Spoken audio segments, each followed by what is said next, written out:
Skeptics Review, the Bible, by John Smith. Exodus, chapter 15. The Israelites made up a song on the spot, I guess. I can't imagine they had pre-written it before all of the Lord's wonderful signs and miracles. Well, God wasn't exactly all that mysterious about his intentions, so I guess it's possible. I won't attempt to sing this song for you.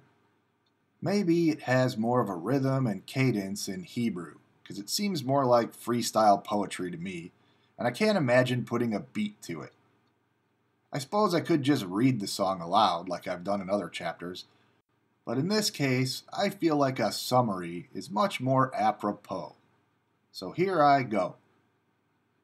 I will sing to Lord YHWH, because he threw the Egyptians, whose hearts he kept hardening for his own PR purposes, into the sea. I will sing about his greatness, because frankly, he scares me. Lord YHWH is his name. Did I mention he threw Egypt's entire army into the sea? I simply can't stress that enough. Lord YHWH is awesome and scary, and if I don't sing this song about him, he might burn me up like straw. He drowned those mean old Egyptians whose hearts he kept on hardening. The waters stood up like a solid wall, but one breath from Lord YHWH, and the sea smashed the army and their chariots sunk. Who among the gods, plural, is as awesome and terrible and scary as you, Lord YHWH? You stretched out your hand, and the earth swallowed our enemies whose hearts you kept on hardening for your own purposes. Surely, some of our future enemies must have heard of your awesome and terrible power by now, and are trembling with fear, just like I am. You, Lord YHWH, will rule forever and ever, or you will kill us. I pick A. I want to live. Then we get a refrain from the prophetess Miriam, who I guess was the unnamed sister of baby Moses in a tar-covered basket. I seem to remember in Sunday school my teacher telling me that was her name. It's all coming back to me now.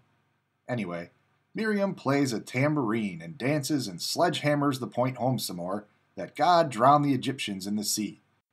So not your typical, give peace a chance hippie song, I guess. Next, Moses led the people further into the desert. Nobody thought to bring any drinking water, apparently, or they ran out. Either way, they came to a place that had some water, called Mara. But the water was bitter, which is why they called it Mara.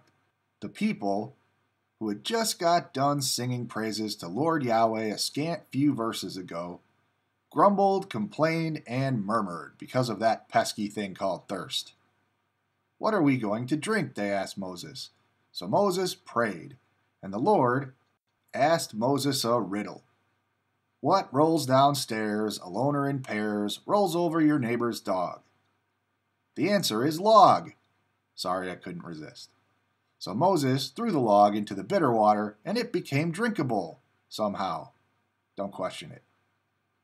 Next, God tells the Israelites, if you obey me completely by doing what I consider to be right and moral, and where do you get your morals from anyway, if not me, huh? Answer me that. Anyway, if you obey me completely and utterly and follow my strict code of what I consider morality, I won't send plagues and diseases on you. Got it? I am the Lord God, and God is love. Got it? Good. Exodus, chapter 16. So I guess the Israelites had to deal with this pesky little thing called hunger. We wish the Lord had killed us in Egypt, they said.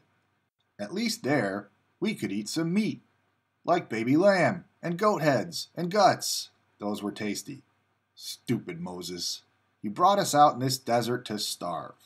So Lord YHWH caused food to rain down from the sky. But of course, God can't give anything to his people without laying down some ground rules. I'm going to test my people, he said. So Moses addressed the people. Because of your grumbling, murmuring, and complaints, and you didn't listen very well to God's PR, God will make sure you get the message this time. When you complain about me and my brother Aaron, you're really complaining against Lord YHWH. And so the Lord appeared to the people in dazzling light in a cloud. Pretty. In the evening, large flocks of quail flew in. Then in the morning, there was dew. which somehow turned into something thin, flaky, and edible, I guess. Moses said, "This is the food that Lord Yahweh has given you to eat, but you can only pick up 1 day's worth at a time."